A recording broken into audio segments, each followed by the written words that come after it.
Good morning, everyone. My name's Nick Archer. Okay, David Green. Nice to meet you.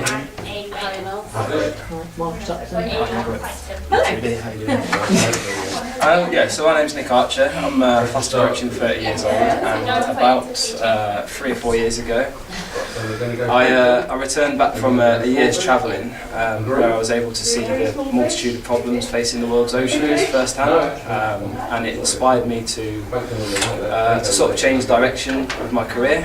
I wanted to focus on marine conservation. I moved down to Cornwall and started this course.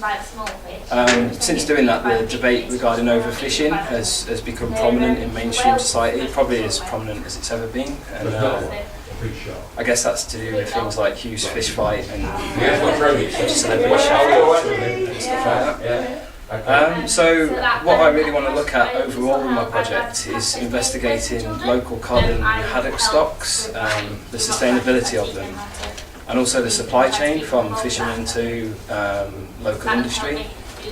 During the last 12 months I've been lucky enough to make contacts with people like Andy Wheeler at the Fish Market, and also Pete Fraser, who owns the UK's most sustainable chip shop, Harbour Lights, which is in Falmouth, and they both have similar issues with the industry, but they come off, obviously they're coming at it from different angles. So I'd like to do something that sort of raised awareness of the global debate, but on a local level. And to be more specific, the Fisheries Minister Richard Benyon stated yesterday that there's to be a 140% increase in the total allowable catch of cod in the Western Channel, but the Marine Conservation Society classed that fishery as unsustainable and fish to avoid. So the science is there to prove it's sustainable, but the official stamp on it is that it's unsustainable. So Pete at Harbour Lights has to go to the Baltic Sea to source his seafood, to source his cod, which probably is unsustainable in itself with the the distance travel and stuff like that. So I'd like to look into why that is and why that local fishery on our doorstep can't be used and exploited for local business. I'm aware that it's a complex global issue that I know relatively not a whole lot about, not as much as you guys, I'm sure. Which is why I'm going to immerse myself in the project for the next 12 months, and I'd welcome any feedback, advice or suggestions that you guys have for me that enable me to make the project a success. Well, it's a worthwhile thing, but I can't see how it's going to help you. What is it you're actually going to do? So I want to look at on a general level, I'd like to look at local fisheries that are classed as unsustainable for cod and haddock, because I want to work with Pete at Harbour Lights in trying to improve the sourcing for the supply of his cod and haddock. But obviously there's contradictory evidence at the moment saying that scientists and the UK Fisheries Minister saying that we have a sustainable fishery, just on our doorstep, but the official stamp is that it's not. So Andy at Newlyn has, he said it frustrates him and the fishermen, and it bamboozles them that they can't go and use that fishery because what they bring in to sell won't have market value because it's not classed as sustainable. So I'd like to, that's the start, but I realise it's quite a broad, in fact it's quite a daunting area to go into. So I definitely need to narrow it down and become more specific in exactly what I want to do, but broadly that's the sort of thing that I'd be looking to. Probably want to start by talking to some of the local fishermen, and then Andy will point you in the right direction, but David Muirhead, who's a sort of a local fisherman and fisherman solicitor, he's brilliant, he helps a lot of students out. So David Muirhead and Chris Bean as well, who fishes off the Helford. Is that the guy whose son they sell up in London? Yes. Yes, I was going to say they're all... The sushi restaurant in London? Yeah. I've actually met them at Myler oyster gathering a few weeks ago. This is finishes quite a lot, and he's thrown quotes overboard because he can't bring the cod. So on the other side, have you contacted MCS themselves? No, if the problem is that they're saying something different to the fisheries, then to the government side of it, then speaking to them would be To understand why, yeah, I think that's... whether a they've great got idea. recent data, or whether they are just a bit behind, or whether they do have a problem with the Fisheries Ministry, what they're saying. I know that yesterday Richard Benyon and Hugh were sort of pushing in European Parliament for a total ban on discards, but also for scientific evidence to be used more when determining the sustainability of fisheries. So, and I think there's been some good news regarding that. Specifically, I'm not sure what it is, but I think that's a great idea to contact. But you've got to actually narrow it down, haven't you? You've got to What come you're out actually for going to do. a specific aim.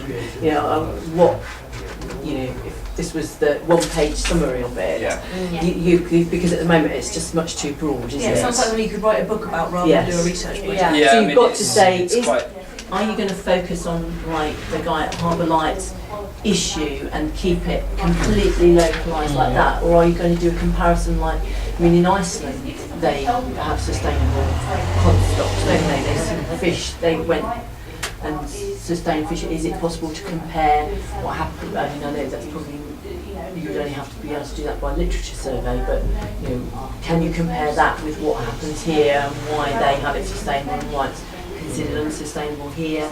That would be one angle. Or do you want to just sort of do a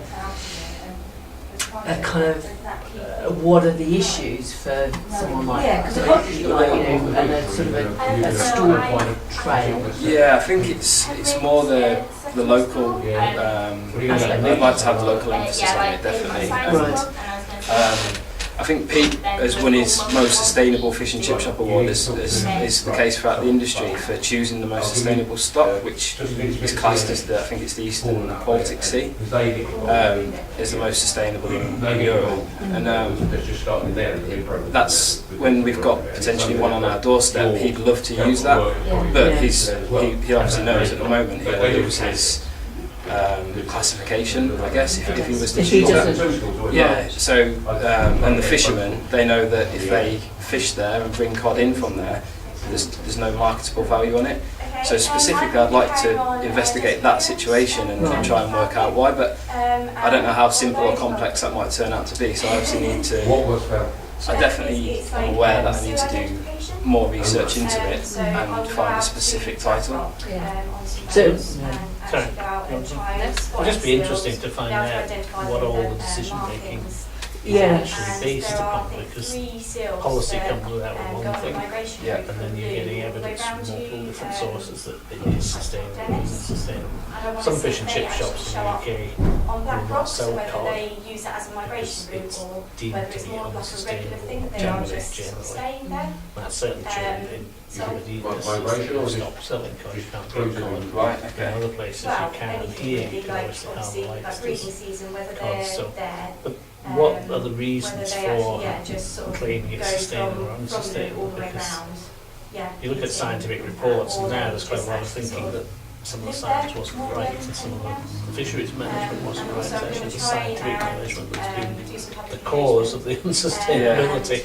And then you've got other people talking about unsustainable fish stocks, but in actual fact fish stocks have moved to climate change. So in fact there isn't any change in sustainability, it's just a change of location, And yeah. I think it would be quite useful, at least in part of it, to actually delve down a bit to find what are the real facts. Yeah, to be honest, I've not considered the impact of climate change because I've been moving the stocks around like that. So yeah, that's really And interesting. it may not be true of everything, but there's this continuum of people banging on about sustainability, but there's clearly, there are sustainable fish stocks in places, and whether or not it's the UK that's just pursuing this line for a reason, you are getting differences around the country. And for local people, I think who are probably working, they probably know best what is sustainable, what isn't sustainable. You've got government making decisions based upon what, where they're getting the information from to use.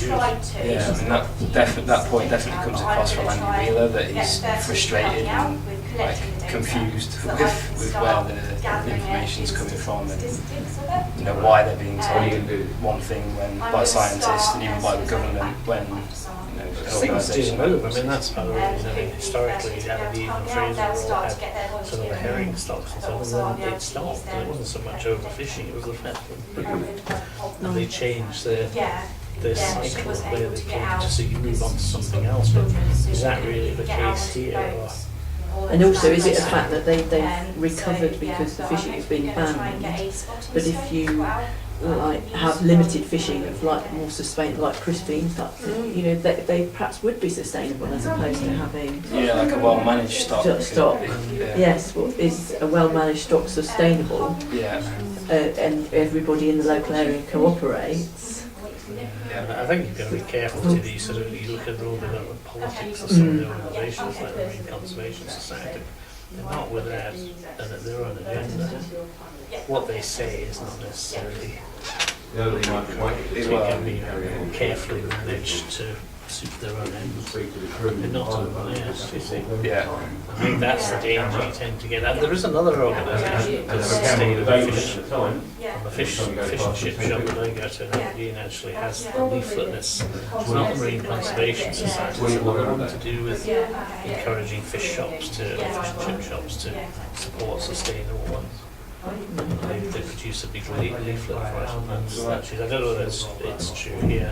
We'll be going into the fish and chips. Yeah. Don't want fish and chips, just want the leaflet. But so you've got, if you're going to tell a local story, you've got to limit it, haven't you? Yeah. That's what you've got to. That's what I see the issue being. You know, are you going to say look at policy, or are you going to look at like the sort of science of it? Yeah. Because you've only got a certain amount of time. Yeah, I think.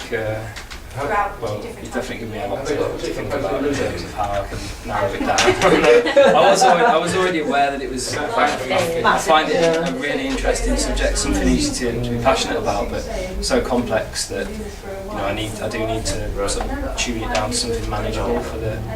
I think a lot of it uses in what are actually the facts, apart from the little bits that go on. Because that's what's missing, is that people really don't know what you're being sold as.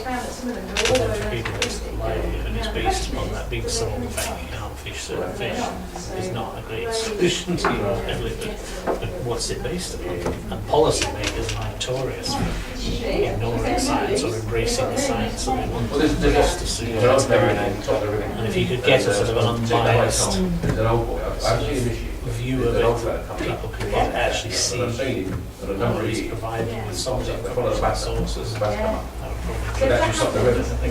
Refer to the mix, got to be IFCA. Yeah. Haven't been on your list, but you're looking at local codland. You have to be able to start to you must have Okay, so if we go to start with, I think to try and find. Yeah, definitely. Brilliant, thanks very much.